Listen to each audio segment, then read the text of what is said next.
உன்னோட appointment order ரெடியா இருக்கு, அதுல சைன் பண்ணிட்டு போ. அதுக்குள்ள ரெடி ஆயிடுச்சா? இந்த முத்துலட்சுமி எல்லாத்துக்கும் எப்பவுமே தயாரா இருப்பா. என்னை பத்தி நீயும் புரிஞ்சுக்கோ. வா.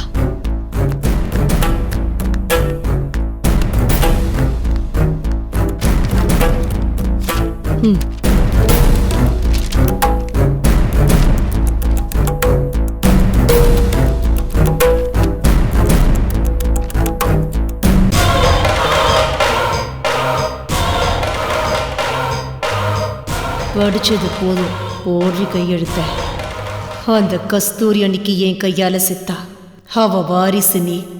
அடுத்து என் கையால சாகிறதுக்காக வந்திருக்கேன். நீ விரிச்ச வலையில வந்து மாற்ற அளவுக்கு நான் ஒன்றும் முட்டாள் இல்லை. எங்க அம்மாவோட லட்சியம் இந்த ஹாஸ்பிட்டலில் மீட்டு கருணாகரன் கிட்ட ஒப்படைக்கிறது. அதுக்காக தான் நான் வந்திருக்கேன். உன்னை இங்க கொண்டு வந்து சேர்த்து நான் முட்டாள்தனம் பண்றேன், சொந்த செலவில் சூனி வச்சுக்கிறேன்னு இவங்கெல்லாம் நினைக்கிறாங்க. ஆனா எனக்கு மட்டும்தான் தெரியும், நான் விரிச்ச வலையில நீயே வந்து வசமா மாட்டிக்கிட்டு இருக்க. இப்போ நான் போடுறேனே ஒரு கையெழுத்து, அது உன் தலையெழுத்தை நிர்ணயிக்க போகிற கையெழுத்து முத்துலட்சுமி. தர்மத்துக்கும் அதர்மத்துக்கும் நடுவில் நடக்க போகிற இந்த போரில் நியாயமும் தர்மமும் ஜெயிக்கும். அதுக்கு இந்த ஸ்னேகா ஒரு கருவியாக இருக்கா. உன்னை வச்சு முதல்ல உங்க அப்பா கருணாகரனை காலி பண்ணுவேன். அப்புறம் ஒரு பெரிய சிக்கல்ல மாட்ட வச்சு உன்னையும் காலி பண்றேன். அது வரைக்கும் இந்த முத்துலட்சுமி ஓய மாட்டா.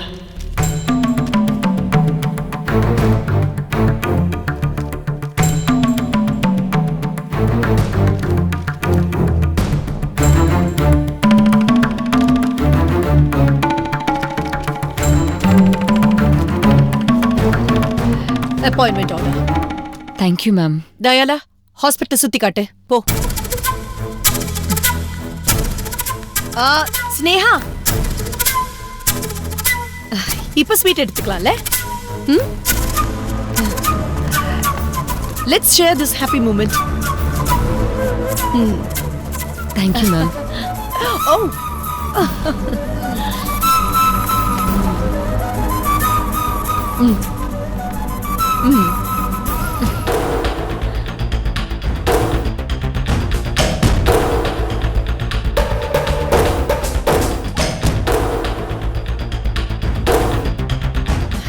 my sweetie, welcome to my hospital. Thank you ma'am. Selvi, அவங்களோட கேபின் எல்லாம் ரெடியா இருக்குல்ல? எதுக்கு நீ அவங்களோட போ. டேய் போடா.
அண்ணே,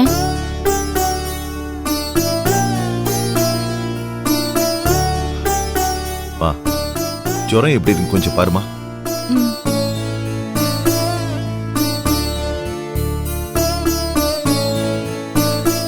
என்னம்மா, குறைஞ்சிருக்கா? ஜுரம் விட்டுருக்குண்ணே. அம்மா, பைத்தியம் மட்டும் இன்னும் விடல. இன்ஜெக்ஷன் போட்டு மருந்து கொடுத்ததுக்கு நல்ல பலன் கிடைச்சிருக்குமா? அம்மா, என் பக்கத்திலே இருமா, என்னை விட்டு போயிடாதம்மா. அண்ணே, முதல்ல இவளை என்ன அம்மான்னு கூப்பிட வேணாம்னு சொல்லு. தயவு செஞ்சு என் பேரை சொல்லி கூப்பிட சொல்லு. ராஜி, ராஜலட்சுமின்னு ஏதாவது ஒன்று கூப்பிட சொல்லு. இப்பவாது நான் உன் பொண்ணுன்னு ஒத்துக்கிட்டியே, தேங்க்ஸ். நான் எப்படி ஒத்துக்கிட்டேன்? பேர் சொன்னா தானே புள்ள. நான் உன் பேரை சொன்னா நான் உன் பொண்ணு தானே. அடி பாவி, ஜுரம் குறைஞ்சும் உன் கொழுப்பு குறையல. வாங்க போங்கன்னு சொல்லிக்கிட்டு இருந்த, இப்போ வா போன்னு கூப்பிடுறியா? நான் உன் பொண்ணுமா, கொழுப்பு குறையவே குறையாது. அது மட்டும் இல்லாம வாங்க போங்கன்னா சம்பிரதாயம் மாதிரி இருக்கு. வா போனாதாம்மா நெருக்கமா நல்ல ஒர்க் அவுட் ஆகுது. இத பாருமா, நீ யார் பெத்த பொண்ணோ என்னமோ, உடம்பு சரியில்லாத உன்ன மறுபடியும் தரன்னு வாசல் வரைக்கும் இழுத்துட்டு போய் விடுறதுக்கு எனக்கு விருப்பம் இல்ல. ஒண்ணு மட்டும் நல்லா புரிஞ்சுக்கோ, மனிதாபிமான அடிப்படையில தான் உன்னை கொண்டு வந்து வச்சு ட்ரீட்மெண்ட் பண்ணிட்டு இருக்கோம். உன் அப்பன் கணேஷ் இருக்கானே, அவன் யாரோ எவனோ எனக்கு தெரியாது. அவன் உன்னை கொஞ்சமாவது ரோஷம் சூடு சொரணையா வளர்த்திருந்தா நீயே எந்திரிச்சு இந்த வீட்டை விட்டு கொஞ்ச நேரத்துல ஓடி போயிடுவேன். நான் சூடு சொரண உள்ளவதான். அதுக்காக என் வீட்டை விட்டு நானே போயிட முடியுமா? வேணும்னா இந்த ரூம்ல இருந்து வேற ரூம்ல போய் படுத்துக்கிறேன். பாத்தியா இவ நக்கல? இவ மேல எல்லாம் பரிதாபமே படக்கூடாதுன்னு. இவ யாருன்னு நமக்கு?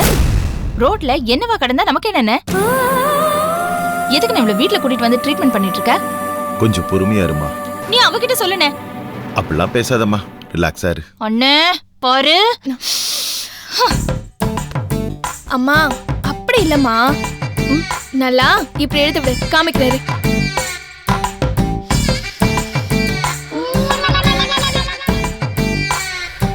இப்படி விடணும், சரியா? அண்ணே, இவன் நல்லவளா கெட்டவளா ஒண்ணுமே புரிய மாட்டேங்குது. அப்படியே விட. உடம்பு சரியில்லாதவ, ரெஸ்ட் எடுக்கட்டும், விடு. அம்மா தாயே, தயவு செஞ்சு இந்த வீட்டை விட்டு போயிடுச்சலாம். மனிதாபிமானத்தோட டாக்டர் உனக்கு ஊசி போட்டாரு. ஒரு சிஸ்டரா இருந்து நான் உன்னை பாத்துக்கிட்டேன். தயவு செஞ்சு கிளம்புறியா? நீங்க சிஸ்டர் இல்ல, என் மம்மி. அம்மியை எடுத்து உன் தலையில போடுவேன். மாமா. ராஜி. அண்ணே நீ சும்மா இருண்ணே. சுஷ்மா இது பாரு, நான் உன் அம்மா இல்ல, அது எனக்கு தெரியும். அதை விட டபுளா உனக்கும் தெரியும். சரி, எதுக்காக இந்த நாடகம்? யாரும் நம்பிச்சது? என்ன உன் திட்டம்? இல்ல ஏதாவது காசு எதிர்பார்க்கறியா? புதுவிதமா ஏதாவது பிளாக்மெயில் பண்றியா? ஏய் சொல்லு, உனக்கு எவ்வளவு பணம் வேணும்னு. டாடி கிட்ட இல்லாத பணமா மம்மி? டாடி கோடீஸ்வரர், உனக்கு தெரியாதா? ஏய் யாரடி டாடி டாடின்னு? யாரடி அவன்? நீங்க கோவத்துல பேசுறீங்க மம்மி. இது ஒரு நாள் 2 நாள் கோவம் இல்ல, இத்தனை வருஷத்துக்கு கோவம். அதான் அப்படியே உங்க மனசுல பாறாங்கல்ல இறுகிடுச்சு. சுஷ்மா, ராஜி வைராகியமானவ. சுலபமா அந்த பாறாங்கல்ல நீ உடைக்கவே முடியாது. உன் தலைய அதுல மோதி மோதி உன் தலையில இருந்து ரத்தம் வந்தாலும் வருமே ஒழிய, ஆனா ராஜி கண்ல இருந்து ஒரு சொட்டு தண்ணி கூட வராதுன்னு அப்பா சொல்லிதான் மம்மி அனுப்பிச்சாரு. அதனால நீ எவ்வளவுதான் மறுத்தாலும் நீ என் மம்மி, நான் உன் பொண்ணுங்கிறது இல்லன்னு ஆயிராது. ஏய் திரும்ப திரும்ப அதே சொல்றேன். ஏதாவது பண்ணி மறுபடியும் ஜுரங்கிறவன் தொலைக்கு போகுது. வாமா வந்து வச்சுக்கிறேன். வாமா, முதல்ல நீ வெளியில போ.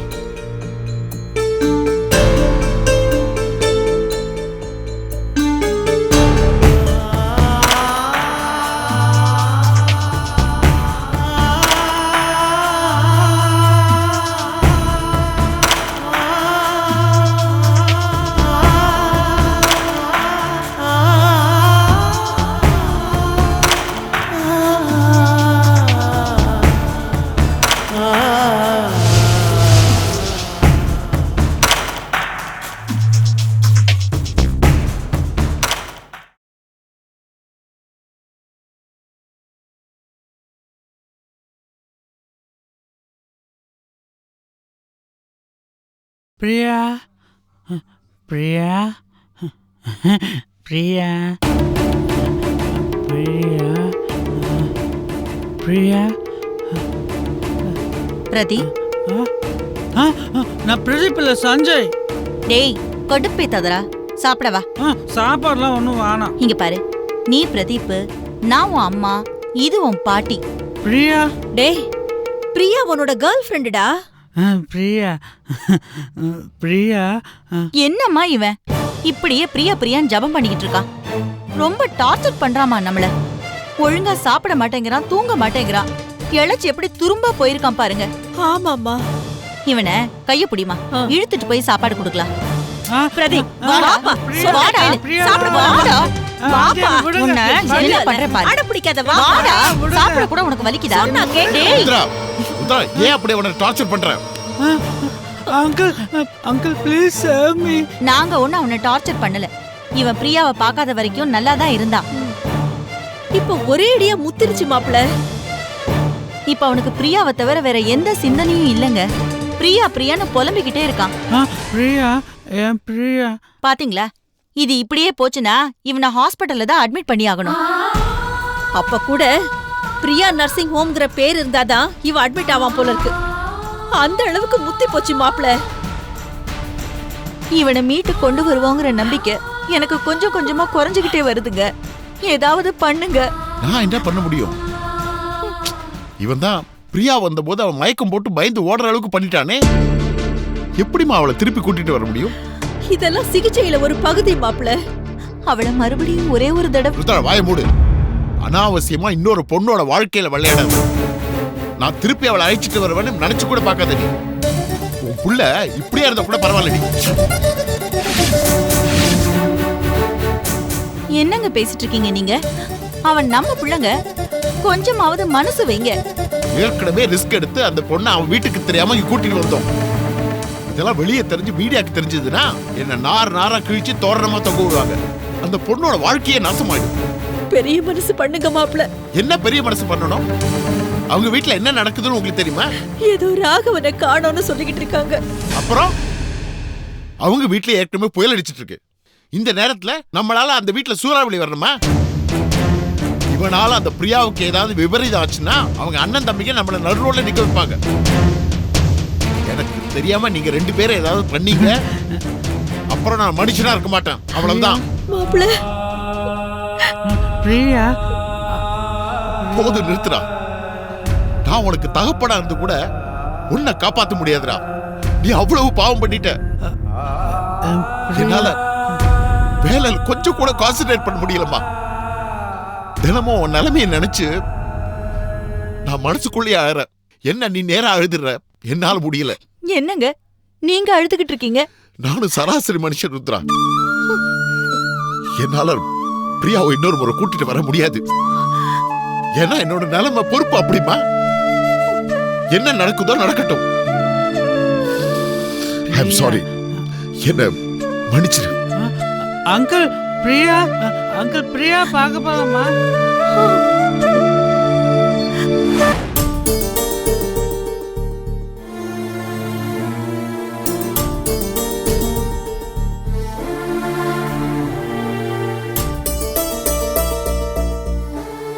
அம்மா, மார்னிங்ல இருந்து எதுவுமே சாப்பிடல. டீயாவது குடிமா. எனக்கு வேண்டாம்.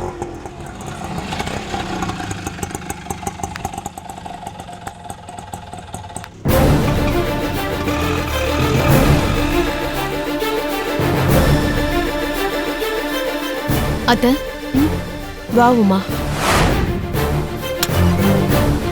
ஏய், எங்கடி இப்ப ஊர் சுத்திட்டு வர? என்ன பதில் சொல்லு. எங்க போய் ஊர் சுத்திட்டு வர? கோவிலுக்கு தாங்க போயிட்டு வந்தேன். வாய திறந்தா பொய் பேசுற. பொய். கோவில் அந்த சாமி கூட இவ்வளவு நேரம் இருக்காது. ஏய், அந்த ஐயர் கூட இவ்வளவு நேரம் இருக்க மாட்டாரு. இதெல்லாம் நான் நம்பணும். உண்மைதாங்க. வேணும்னா நீங்களே வந்து கேட்டு பாருங்க. யாருக்கிட்ட? அந்த சாமி கிட்டயா? இல்லங்க, அர்ச்சனை தட்டு தர கடையில. இங்க பாருங்க, அர்ச்சனை கூட பண்ணிருக்கேன். ஏதாவது சொல்லிட. என்னங்க ஏன் கோச்சுக்கிறீங்க? மாமா காணாம போயிட்டாரு. குடும்பம் செதறி கிடக்குது.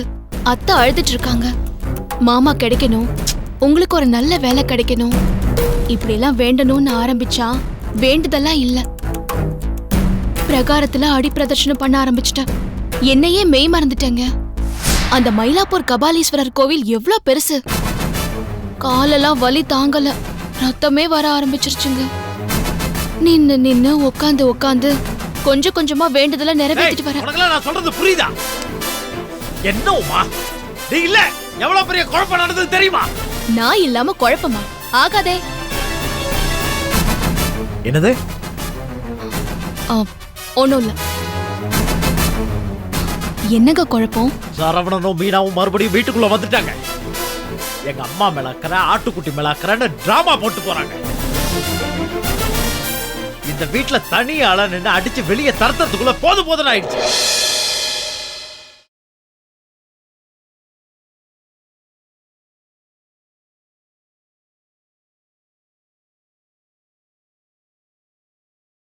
இந்த வீட்டுல தனி ஆள நின்று அடிச்சு வெளியே தரத்துக்குள்ள போதும் ஆயிடுச்சு.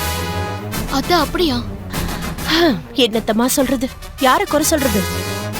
அவங்க சாதாரணமா உங்க மாமாவை பத்தி விசாரிக்க தான் வந்தாங்க. மாப்பிள்ள பாவம், அவர் ஹாஸ்பிட்டல்ல இருந்து டிஸ்சார்ஜ் ஆயிட்டாரு. நாம ஒரு சம்பிரதாயமா கூட அதை பத்தி விசாரிக்கல. இருந்தாலும் அதையெல்லாம் மனசுல வச்சுக்காம அவர் இங்க வந்தாரு. இதோ இவன் இருக்கானே, இவன் தான் அவங்கள சண்டைக்கு இழுத்து அடிக்க போய் உன் புருஷன் தான் எல்லாத்துக்கும் காரணம். நான் சண்டைக்காரனா? ஆமாண்டா, நீதான். அத்தை, அவதான் உங்க மேலயும் என் புருஷன் மேலயும் கம்ப்ளைண்ட் கொடுக்கறதுக்காக போலீஸ் ஸ்டேஷன் வரைக்கும் போனவளாச்சே. அவ ஏன் அத்தை இங்க வரணும்? என்னம்மா பேசுற நீ? என்ன இருந்தாலும் என் மக இல்ல அவ இந்த வீட்டுக்குள்ள வரக்கூடாதா? அப்பாவை காணோன்னு விசாரிக்க மாட்டாளா? அவ என்ன யாருமே இல்லாதவளா? ஆமா, நான் தான் குற்றவாளி. நான் தானே யாரும் இல்லாதவன். டேய், உன்னை எதுவும் தப்பா சொல்லலடா. தயவு செஞ்சு சண்டை போடாத. உன்னை சமாளிக்கிற அளவுக்கு என் உடம்புல தெம்பு கிடையாதுடா. இது பாருடா, ஒண்ணு மட்டும் நல்லா புரியுதுடா. அவருக்கு முன்னாடியே நான் இந்த உலகத்தை விட்டு போய் சேர்ந்துடணும்டா. இல்லனா எல்லா பிள்ளைங்களும் சேர்ந்து என்ன உயிரோட புதைச்சிருவீங்கடா. அவர் இப்ப காணாம போன இந்த கொஞ்ச நாள்லயே எனக்கு இந்த உண்மை நல்லா புரிஞ்சு போச்சு. பெத்த பிள்ளைங்க நம்ம கண்ணு முன்னாடி அடிச்சுக்கிறாங்களே, அத பாக்குறத போல ஒரு கொடுமை வேற எதுவுமே இல்லடா. உமா, இவங்களுக்கு எல்லாம் நல்லா செஞ்சா நம்மளே குத்தம் சொல்லுவாங்க. இனிமே ஒரு நிமிஷம் கூட இந்த வீட்டுல இருக்க கூடாது. வா இருங்க ராஜுவா, அப்படிலாம் ஒரு முடிவு எடுத்துறாதடா. இல்ல, இதான் முடிவு. நான் எடுத்துட்டேன். அந்த மீனா எவ்வளவு கேவலமா பேசுறா தெரியுமா? உன் பொண்டாட்டி புள்ள காணாம போனப்ப மட்டும் பைத்தியக்கார மாதிரி ரோடா போய் தேடின, உங்க அப்பா காணாம போனப்ப எங்க போய் தேடின அப்படின்னு என்ன கேக்குறான். அவளுக்கு அவ்வளவு கொழுப்பாயிடுச்சா? உடனே அந்த ஊர் நாட்டாம வீட்டு நாட்டாம துரகேசர் வந்தாரு. வந்துட்டு 6 மாசம் முன்னாடி வரைக்கும் உங்க அப்பா உன்ன என்ன சொன்னாரு? துரோகின்னு சொன்னாரு. இந்த வீட்டுக்கும் உனக்கும் சம்மந்தமே இல்லாதவன் திடீர்னு வந்து எப்படா உறவு கொண்டாடுற? உனக்கு இந்த வீட்டுக்கும் சம்மந்தம் இல்ல, வெளியே போடா அப்படின்றான். அது சம்பாதிக்கிற திமிருங்க அவனுக்கு. அடுத்த ஒருத்தி வருவா, மூணத்துக்காரி. அவ பங்குக்கு நம்ம எல்லாத்தையும் கத்திட்டு தண்டை சோறுன்ற லெவலுக்கு ஃபீல் பண்ண வச்சுட்டு அவ என்னமோ கரெக்ட் மாதிரியும் நம்ம என்னமோ தப்பு மாதிரியும் பேசிட்டு போவான். இதோ இவங்க புள்ளையே இல்ல, சண்டைக்காரன். எப்ப பார்த்தாலும் கத்துறேன், எப்ப பார்த்தாலும் அடிக்க வரேன்னு ஏதாவது ஒன்று சொல்லிட்டே இருப்பாங்களே. எந்த பிரச்சனை வந்தாலும் யாருக்கிட்டையும் கத்த மாட்டாங்க. கத்த வீட்டுக்குள்ள மாட்ட எலி மாதிரி கீச்சு மூச்சு நம்மள பார்த்து கத்திக்கிட்டே இருப்பாங்க. இந்த வீட்டை பொறுத்த வரைக்கும் எனக்குன்னு ஒரு மரியாதை இல்லை, என் குடும்பத்துக்கும் மரியாதை இல்லை. வா போலாமா? என்னங்க நீங்க இப்படி வான்னு சொன்னா வருவியா மாட்டியா? வருவேங்க. அப்புறம் என்ன, கிளம்பு. இதான் என் முடிவு. இது பாருங்க, கொச்சி ஸ்கூல்ல இருந்து வந்தோம்னா நாங்க கிளம்பிடுவோம். உமா உமா, என்ன விட்டுட்டு போயிடாதீங்கம்மா. என்ன தனியா தவிக்க விட்டுட்டு போயிடாதீங்கம்மா. அத்தை, நான் உங்களை விட்டு எங்க அத்தை போவேன்? அவன் கோவமா எதோ பேசிட்டு போறானேம்மா. அவரை நான் சமாதானப்படுத்துறேன் அத்தை. சத்தியமா என்ன விட்டுட்டு போக மாட்டியே? அத்தை, நீங்க தான் அத்தை என்னோட உலகம். உங்களை விட்டு நான் எங்க போவேன்? ஐயோ, எனக்கு கண்ணை கட்டுது. போதும் உங்க 2 பேரோட டிராமாவும். ஏய், வாய் மூடு. உமா, போய் அவனை சமாதானப்படுத்துமா? இதோ அத்தை, நான் போறேன். பொடி. என்னங்க பண்றீங்க? அதான் வீட்டை விட்டு போலான்னு சொன்னல. எங்க சொல்லுங்க, எங்க போறோம்? உங்களுக்கு வேலை இல்ல, கையில ஒரு பைசா கூட இல்ல.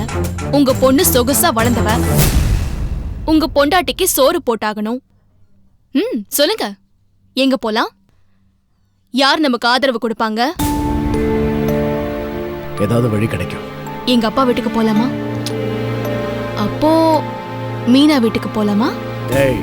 உங்க ஃப்ரெண்டு வீடு, என் ஃப்ரெண்டு வீடு. எத்தனை நாளைக்கு அடைக்கலம் கொடுப்பாங்க? எத்தனை நாளுங்க சோறு போடுவாங்க? எங்க தண்ணி கொடுத்துறோம் போலாம். போலாமே.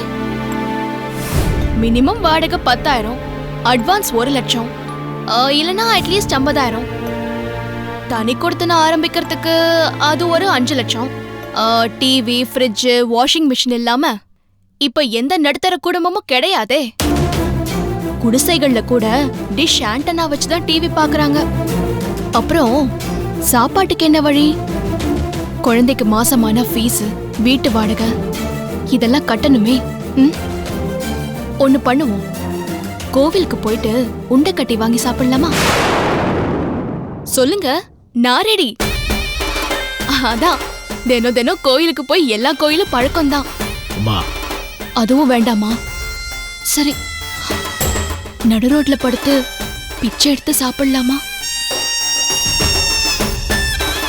என்ன ரொம்ப கேவலப்படுத்துறோமா? சரிங்க, அப்ப சொல்லுங்க. இந்த வீட்டு படியை தாண்டது முக்கியம் இல்லைங்க, அது ரொம்ப ஈஸி. இன்னொரு வீட்டு படியை ஏற முடியுமா நம்மளால? ஏறி மான மரியாதையோட வாழ முடியுமா நம்மளால? அந்த தகுதி இருக்கா? இத்தனை வருஷமா என்ன சம்பாதிச்சுங்க? உங்க இத்தனை வருஷம் உழைப்ப வச்சு ஒரு 2 வாரம் நம்மளால தள்ள முடியுமா?